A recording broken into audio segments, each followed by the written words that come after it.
Pertama tentu puji dan syukur kita panjatkan kehadirat Allah Subhanahu wa taala, Tuhan yang Maha Kuasa, atas rahmat karunia-Nya pada kesempatan yang berbahagia ini kita bisa bersilaturahmi, dan kedua adalah menyampaikan persoalan-persoalan kaitan mengenai penetapan upah minimum.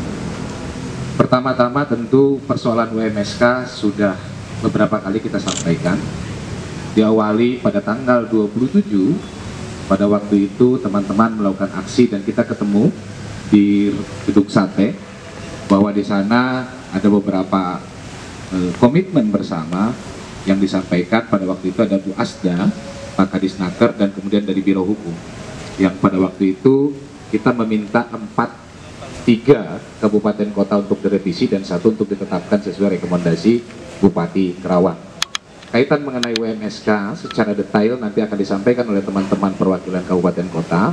Tetapi pada intinya, pada waktu itu kita menyepakati, Pak Hendra dan Ibu Karo, bahwa kaitan dengan revisi itu Biro Hukum menyampaikan secara tegas dan terang benerang sangat dimungkinkan untuk merubah itu, dengan pertimbangan beberapa kabupaten kota pada waktu itu mempersoalkan tentang Diktum 3 dan Diktum 4. Kemudian untuk UMSK Kerawang jelas bahwa itu sampai saat ini belum ada penetapan, dan ini adalah persoalan 2020 UMSK tahun 2020. Dan kemudian perlu saya sampaikan bahwa kaitan dengan Undang-Undang Cipta Kerja pasal 191A menyatakan bahwa setelah ditetapkannya, disahkannya undang-undang tersebut, kaitan dengan upah minimum masih mengacu kepada Undang-Undang 13 dan aturan pelaksanaannya. Artinya masih mengacu kepada Undang-Undang 13 dan PP 78. Dan kemudian di berbagai media Ibu Menteri cukup tegas dan terang benderang menyampaikan untuk 2022 upah minimum mengacu kepada Undang-Undang Cipta Kerja. Itu jelas di berbagai media, mungkin kita bisa men-searching, sehingga jawaban khususnya untuk teman-teman di Kerawang ini sangat kontradiktif dengan pernyataan, dengan surat yang masuk yang ditandatangani oleh Direktur Pengupahan Ibu Dinar Titus. Oleh karena itu, kami tentu hari ini ingin meyakinkan Pemprov Jawa Barat dalam rangka mengambil sebuah polisi dalam rangka menetapkan UMSK tahun 2020 yang tertunda ini mohon segera untuk diselesaikan. Karena ini besok kita sudah di Desember, sedangkan ini pekerjaan tahun 2020. Itu yang pertama. Yang kedua, mengenai UMK, tentu teman-teman kabupaten kota, sebagaimana aspirasi dan surat yang masuk dari Bupati Wali Kota adalah permohonan tentang revisi UMK, SK UMK. Ada 4 kabupaten kota, Kabupaten Cianjur, Kabupaten Tasik, Kota Tasik, dan Kota Bogor. Dan ini mengajukan revisi terhadap yang namanya UMK. Dan revisi itu sangat dimungkinkan, sangat diperbolehkan dalam ketentuan administrasi hukum tata negara, dikaitkan dengan adanya perkembangan dinamika secara prosedural normatif sudah disampaikan. Dan saya kira Dewan Pengupahan sudah merapatkan, dan terjadi ada beberapa persoalan pada waktu itu, di mana khususnya bahwa kita mengetahui ada beberapa rekomendasi yang malam hari sampai di sini dan kemudian menjadi pertimbangan dalam penetapan upah minimum. Oleh karena itu kita berharap hanya 2 hal untuk tahun ini segera diselesaikan. Yang pertama, revisi 3 kabupaten kota, yaitu Kabupaten Bekasi, Kota Bekasi, dan Bogor. Bogor secara prinsip sebenarnya adalah kesalahan administratif, adanya salah pengetikan tentang KBLI dan mengakibatkan jumlah nominal angka UMSK akhirnya berubah. Tidak mungkin UMSK 2020 diajukan lebih kecil daripada UMSK 2019, karena itu faktanya terjadi karena ada salah pengetikan. Dan ini teman-teman Bogor juga hadir di sini yang nanti akan menyampaikan kondisi-kondisi. Kemudian mengenai UMK, upah minimum itu berlaku per 1 Januari. Maka 4 kabupaten kota ini sangat berharap dan meminta kepada Pemprov Jawa Barat dalam kerangka menetapkan upah minimum agar merevisi, agar mereka bisa mendapatkan hak yang sama dengan kabupaten kota yang lain. Cianjur mengajukan revisi yang tadinya 8% kemudian menjadi 6,51%. Kemudian Kabupaten Tasik dan Kota Tasik 3,27%. Kemudian Kota Bogor pun sama 3,27%. Artinya sesuai komitmen Pak Gubernur bahwa Pak Gubernur akan menyetujui seluruh rekomendasi kabupaten kota itu disampaikan dalam Zoom meeting, dan kemudian ini adalah rekomendasi perubahan yang disampaikan. Walaupun dalam SK Gubernur ada diktum yang mengatakan akan melakukan evaluasi secara paling lambat 6 bulan 1 semester. Oleh karena itu tentu hasil evaluasi teman-teman kabupaten kota, maka Bupati Wali Kotanya merekomendasikan perubahan. Oleh karena itu saya kira masih merujuk kepada apa yang disampaikan Pak Gubernur itu sangat memungkinkan. Oleh karena itu kami hari ini saya berkomunikasi dengan teman-teman dengan Pak Hendra adalah yuk kita selesaikan persoalan ini secara duduk bersama, secara diskusi, supaya kita lebih menyelesaikan secara komprehensif. Karena kita juga tidak ingin terus-terusan turun ke jalan, kita menghargai kondisi-kondisi hari ini, tetapi mohon juga diperhatikan bahwa kami mengambil posisi ini beresiko, tetapi juga kita ingin ada hasil. Yang penting adalah hasilnya sesuai dengan apa yang kita harapkan. Terlepas besok lusa ada persoalan hukum, gugatan dari pihak-pihak yang tentu yang tidak setuju, tentu kami akan siap. Dalam posisi selama ini saya menyatakan bahwa kita dari kaum buruh selalu masuk mempertahankan SK membela gubernur ketika ada tuntutan hukum DPT Tun. Oleh karena itu kami meyakinkan Ibu Karo sebagai Kepala Biro Hukum Pemprov Jabar untuk meyakinkan Pak Gubernur hari ini agar ada keputusan buat teman-teman mengenai revisi SK UMSK dan mengenai 4 revisi UMK yang diajukan melalui PJS Bupati ataupun Wali Kota masing-masing. Kami sangat berharap ini ada keputusan dan ini yang dinanti-nanti oleh teman-teman. Tentu pemerintah Jawa Barat tidak mau ada gejolak di kabupaten kota dalam kondisi pandemi yang kurva kita naik dari hari ke hari dan kemarin kita 6.000 lebih kenaikannya. Tentu bagaimana mengantisipasi ini tentu adalah bagaimana polisi kebijakan pemerintah Jawa Barat agar mengantisipasi agar tidak terjadi kerumunan, tidak menciptakan kebijakan yang akan mengakibatkan kerumunan terjadi. Ini mohon menjadi pertimbangan secara pendekatan kesehatan dan pendekatan secara hukum. Tentu kami berharap hari ini teman-teman mendapatkan kepastian mengenai hal-hal itu.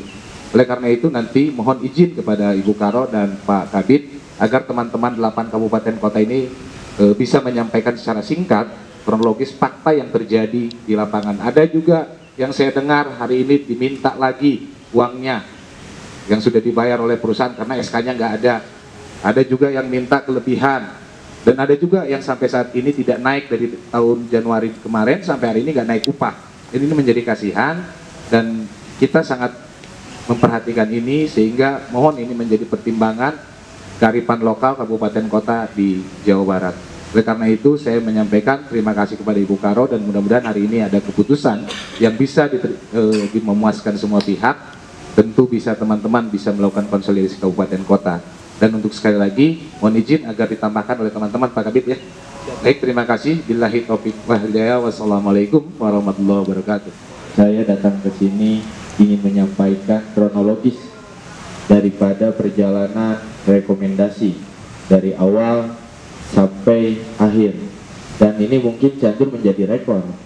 Rekornya adalah bolak-baliknya rekomendasi dari Cianjur sampai 5 kali pada kemarin terakhir kita sampaikan juga dan saya langsung yang mengantarkan.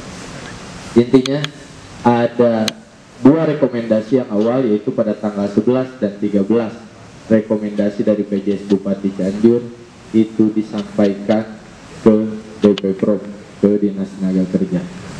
Dan juga setelah itu 2 rekomendasi yang sudah disampaikan itu kita pada tanggal 18 Aliansi Buruh Cianjur datang kembali ke Pendopo menghadap kepada PJS Bupati dan menyampaikan kepada beliau bahwa 2 rekomendasi ini tetap yang dibahasnya hanya 1, saya bilang, yang 0, karena yang 8%-nya nggak dibahas gitu. Dan sudah disampaikan seperti itu. Terus PJS bersedia merekomendasikan kembali dan isi rekomendasi yang ketiga adalah mencabut rekomendasi yang pertama tanggal 11 dan mencabut rekomendasi yang kedua pada tanggal 13. Itu isi rekomendasi yang pada tanggal 18 yang ketiga. Bahkan langsung saya ikut mengawal di Senakter Kabupaten Cianjur untuk menyampaikan surat itu ke provinsi, ke dinas provinsi. Begitu selesai itu kita semua sudah tenang Bu, di Cianjur sudah kondusif, aman, buruhnya tinggal nunggu, bahkan anggota kami ada yang memanjatkan syukur kepada Allah Subhanahu wa taala dengan sholat duha berjamaah, khususnya anggota kami di PT Puyen Indonesia. Dan itu betul-betul kawan-kawan sangat berbahagia gitu. Pada tanggal 20 Dewan Pengupahan Provinsi rapat pleno berakhir pada jam 15.00. Saya mendapatkan info juga dari perwakilan kita pekerja yang duduk di Dewan Pengupahan bahwa rapat pleno sudah selesai. Itu semakin tenang kita, Bu, gitu. Dan entah apa yang terjadi pada pukul 20 kurang lebih waktu Indonesia Barat atau jam 8 ada surat klarifikasi lagi dari PJS Bupati Cianjur yang tersampaikan kepada security Dinas Tenaga Kerja Provinsi Jawa Barat.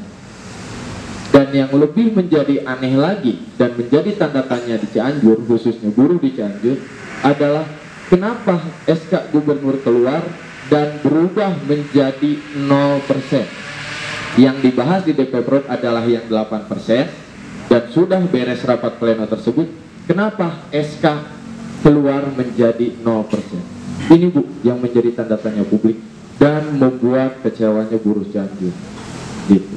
Maka dari itu kita para pimpinan semua rapat pada tanggal 25 kita turun ke jalan dengan bentuk rasa kekecewaan dengan 15 kurang lebih 15.000 sampai 20.000 buruh Cianjur kemarin mengepung pendopo karena ingin meminta pertanggungjawaban. Ini ada apa? Dan kami ingin mempertanyakan kepada PJS. Kebetulan waktu itu tidak ada beliau. Jadi kita bingung, semakin bingung semakin galau, Bu, kalau kata anak-anak milenial. Kenapa? Kok bisa berubah dengan waktu yang sesingkat seperti itu? Gitu. Ini mohon juga Bu Karo menjadi pertimbangan. Dan setelah kemarin kami aksi tanggal 25 kita diterima oleh Sekda Kabupaten Cianjur dan mengantar kita para pimpinan aliansi buruh ke Gedung Sate waktu itu dan diterima oleh Pak Kadis langsung dan Pak Kabid dari. Berarti saya silaturahmi yang kedua nih, Pak Kabid, Pak Kadis. Waktu itu hasil daripada rapat audensi Pak Kadis menyampaikan kepada kami khusus untuk Cianjur. Pak Kadis memberikan saran. Yang pertama sesuai diktum dan kami menolak itu. Dan juga saran yang kedua dari Pak Kadis adalah hanya satu cara kembali untuk kawan-kawan Cianjur meminta kembali rekomendasi atau surat permohonan revisi UMK tahun 2021 kepada Gubernur. Dan itu saran dari Pak Kadis langsung dan kami pulang dari sini langsung dipertemukan dengan Sekda dan Kadisnaker Kabupaten Cianjur pada malam hari. Dan pada tanggal 27 kemarin PJS Bupati Cianjur alhamdulillah bersedia membuat revisi permohonan revisi UMK tahun 2021. Mungkin angkanya berkurang dan secara logisnya kita semua menerima. PJS katanya Kang tong sakitu teh kan gitu. Saya bilang maunya berapa kan gitu. PJS menyampaikan ya 3,27. Saya bilang Pak, kalaupun naiknya 8% Cianjur dengan perbatasan tetangga Sukabumi, Bogor, Kabupaten Bandung Barat, Purwakarta, kita sangat tertinggal jauh, Pak. Cuman dari segi persentase ya mungkin besar, tapi dari nominal mungkin Bu Karo upami kantos Samangka Cianjur, Beas Cianjur anu terkenal, Bu, sakilona sabaraha, teras di Sukabumi sakilona sabaraha, di Bogor sabaraha sakilona, itu sama, Bu, gitu. Nah, ini juga mohon jadi pertimbangan, gitu. Dan juga mudah-mudahan hari ini Bu Karo bisa langsung menyampaikan dan kami akan menunggu dan kami meminta kepastian agar kawan-kawan buruh bisa tidur nyenyak di Cianjur. Hari ini semua kawan-kawan terus bertanya kepada para pimpinannya, gitu. Dan saya belum bisa menjawab, gitu. Bahkan kapan kita ke gedung sate, kapan kita ke gedung sate? Saya bilang tunggu dulu, kita menghargai. Dan kemarin atas dasar hasil rapat di Jawa Barat dengan para pimpinan Aliansi Jawa Barat, kita masih menghargai dengan kondisi pandemi ini yang pemerintah selalu menggalakkan bagaimana caranya memutus mata rantai COVID-19 pada prinsipnya. Padahal yang bekerja di pabrik-pabrik pun, khususnya di Cianjur, pabrik sepatu yang karyawannya 12.000 itu nggak ada physical distancing sebenarnya, kan gitu. Mungkin itu Bu yang bisa sampaikan. Intinya sekali lagi kami akan menunggu kepastian untuk kami sampaikan kepada anggota kami yang masih galau, gundah melana. Intinya agar ada kepastian yang jelas, dan kami minta tolong sampaikan kepada orang tua buruh atau masyarakat Jawa Barat, itu Pak Gubernur, untuk segera merevisi UMK tahun 2021. Saya Muhammad Anjari Judin dari pimpinan Aliansi Buruh Cianjur. Mungkin itu yang saya sampaikan. Billahi taufiq wal hidayah. Wassalamualaikum warahmatullahi wabarakatuh.